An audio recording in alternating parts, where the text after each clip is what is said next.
Hey everyone, it's Mauricio Rauld here, Ken McElroy's legal advisor, and today I wanted to talk to you guys about the Triad.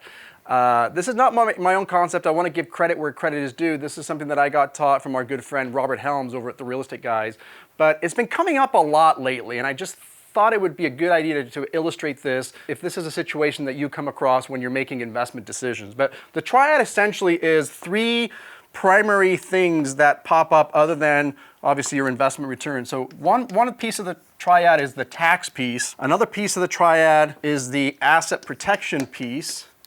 And then the third piece of this is privacy. So tax, asset protection, and privacy. Now in a perfect world, we would get all three.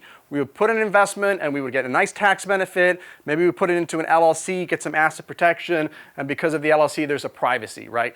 And different people value different things in different times of their life. For example, when you're just starting out, maybe tax is the most important consideration. You don't really care about asset protection because, let's face it, you don't have anything, or you have a small job and you're not really worried about asset protection, and you don't really care if anybody knows what you have.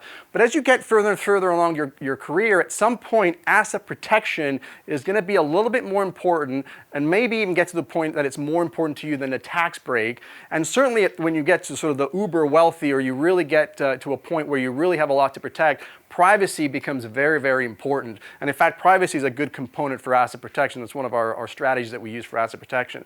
But it's important to understand that sometimes you have to give up one before you can get the other. So sometimes you can get the tax and have to give up the asset protection, and then other times you can get the asset protection, but you have to give up the tax. And so it's just really important to understand what's the most important for you. For example, some of my clients invest in certain asset classes like oil and gas that have really great tax breaks. But in order to get the tax breaks, they have to be general partners in the investment in their individual name. There's no way around it. You actually literally have to be exposed and have that liability in order to get the tax benefit.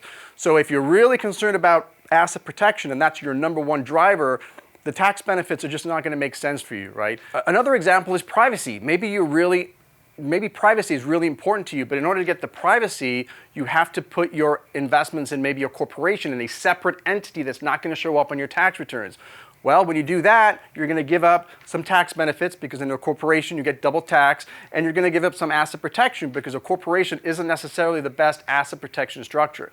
So again, when you're faced with a situation like this, I just want to encourage you guys to understand what is most important to you. Is it tax? Is it asset protection? Is it privacy? And once you understand what's most important for you, you can make the right decision whether that's an investment for you or not. So I know this one was really short and sweet, but if you've got any questions in the comments, just drop them below and I'll be happy to answer them. Until next time.